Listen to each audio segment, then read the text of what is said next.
predicting what Donald Trump is going to do is always a pretty fraught business.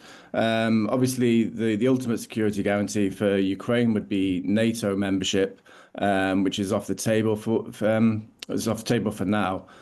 Trump said last night that this new agreement will give Ukraine, I think he said, military equipment and the right to fight on. But it's not clear if that's referring to previous military aid, the aid that was promised by Biden, which is still coming in, or if it involves future aid packages. In Donald Trump's famous book, The Art of the Deal, the businessman said he always liked to think big. Well, now he seems to have agreed a deal for Ukraine's minerals that he says could be worth $1 trillion. Ukrainian officials say that President Zelensky could head to Washington as early as Friday to sign it. Donald Trump was asked about that by reporters at the White House overnight. Is it true that President Zelensky is coming on Friday to meet with you, and is the mineral deal sorted out? Yeah, I hear that. I hear that he's coming on Friday. Certainly, it's okay with me if he'd like to, and he would like to sign it together with me, and I understand that's a big deal, very big deal. And I think the American people, even if you look at polling, they're very happy because, Biden was throwing money around like it's cotton candy, and it's a very big deal. It could be $1 trillion deal. It could be whatever, but it's rare earths and other things. We want to be secured. We want to get that money back. We're helping a country through a very, very big problem, a problem like very few people have had. Shouldn't have had this problem because it shouldn't have happened, but it did happen, so we have to straighten it out. But the American taxpayer now is going to get their money back plus. That was Donald Trump, of course. Well, Chris York is the news operations editor at Kyiv Independent and joins us on the line now. Good morning, Chris. Good morning. Hi. That deal, the deal for rare earth minerals, it seems to be the thing that Donald Trump is most focused on. Do we know what the terms of the agreement are? There's still a lot that we don't know.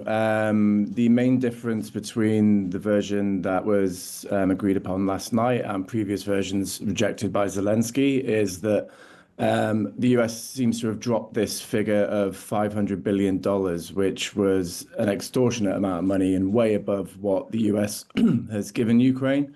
I think the real figure is around $100 billion. But crucially, the thing that the Ukraine has been demanding through these negotiations is security guarantees from the US. And we still don't know. There don't appear to be any in any of the texts that anyone has seen from last night.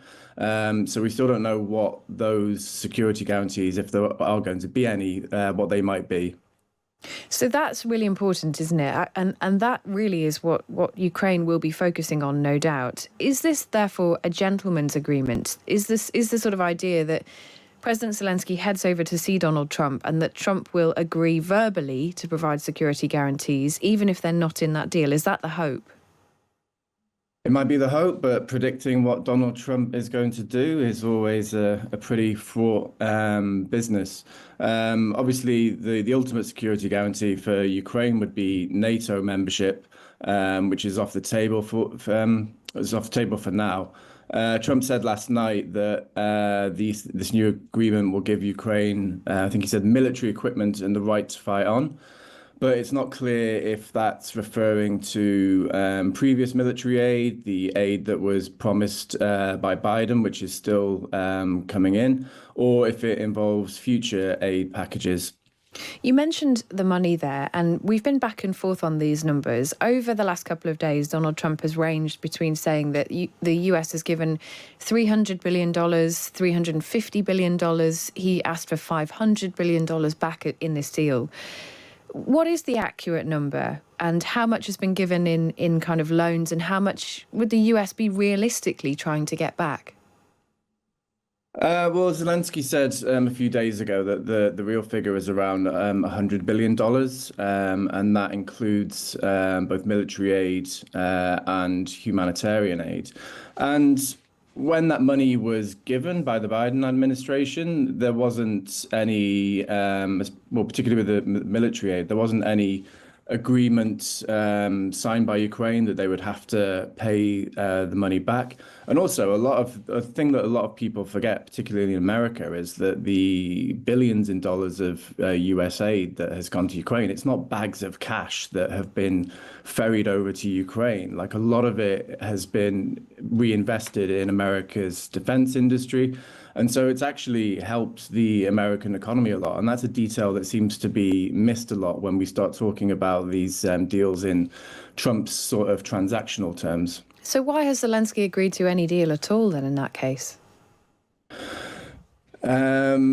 Because things have changed drastically since Donald Trump came. And like I just said there, he's obviously got a transactional approach to Ukraine and to the war in Ukraine. And, ultimately, the US is an absolutely crucial partner for Ukraine. The sums of money that we're talking about, without that, although obviously a lot has come from Europe as well, but without the US's support, the future defense of Ukraine against Russia's full-scale invasion, it throws that all into doubt. So I think this is more about keeping Trump on side. From what we know of the agreement yesterday, it seems to be more of a broad framework, and there's a lot of details that still need to be ironed out. So I assume that the Zelensky administration will be hoping that they can still do a bit of negotiating on this. Yeah, potentially when they go to the States at the end of this week. Just finally on this, there is a question mark about where these rare earth minerals are. Some people suggest that a lot of them are in Russian-held territory at the moment. Does that mean that any deal would have to include Russia as part of the agreement, or would it exempt those rare earth minerals from being part of this deal with the US? Yeah, I mean, there's the deposits that are the deposits that are known about are spread between Ukrainian territory and Ukrainian territory that is currently under Russian occupation. The exact figures aren't known, but there seems to be, in terms of the numbers that this agreement's talking about, I think there should be enough in Ukrainian-held territory, but then it all depends on the future of the war and negotiations. There's a big, I think it's a big lithium deposit in Zaporizhia, which is currently in Ukrainian territory, but it's only 10 kilometers from where the front line currently is. So there's a lot of questions about how these resources can be mined, the security that can be provided to these operations. And inevitably, that is going to have to involve, if there is a ceasefire and the front lines are frozen where they are now, there's going to have to be negotiations between the US, Ukraine, and Russia in terms of security and protecting these resources from any future aggression from Russia. Chris York at the Kyiv Independent, thanks so much for your time. Really appreciate it this morning. Thank you.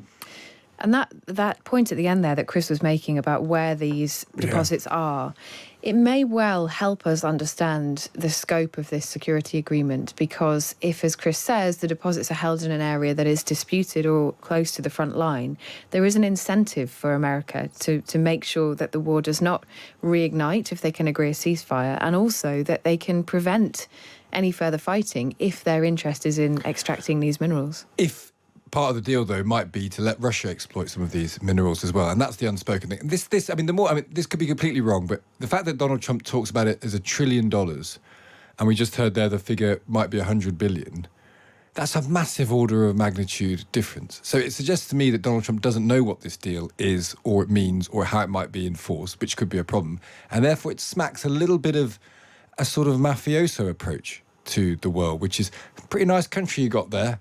I'd hate to see anything bad happen to it. And by the way, we want all of our money back. Plus, he said plus. So you've gone from there being an important security and humanitarian and moral reason to support Ukraine to we expect a return on our investment. Well, and also Chris was saying a lot of the money that was given was actually reinvested in the American defense system anyway. So you could argue that of that $100 billion, it's not $100 billion that Ukraine owes because it's been reinvested in America. They've spent money on themselves in a way which will help grow the economy. In the course of the press conference Trump gave the other morning, he went from saying America had given $300 billion to $350 billion in the space of a couple of minutes, an addition of $50 billion. So those kinds of numbers, I mean, we're talking today about 0.2% of defence spending with the UK government, really holding them to account on those figures. Trump throws $50 billion figures around like they're nothing. And there is a point then that either the ethical and security reason to support Ukraine was valid. Why shouldn't we get some money back? You know, if this was I hate hearing the word transactional. But if we are moving to a transactional world, well, we've given billions and billions of dollars to Ukraine, which we can't really afford.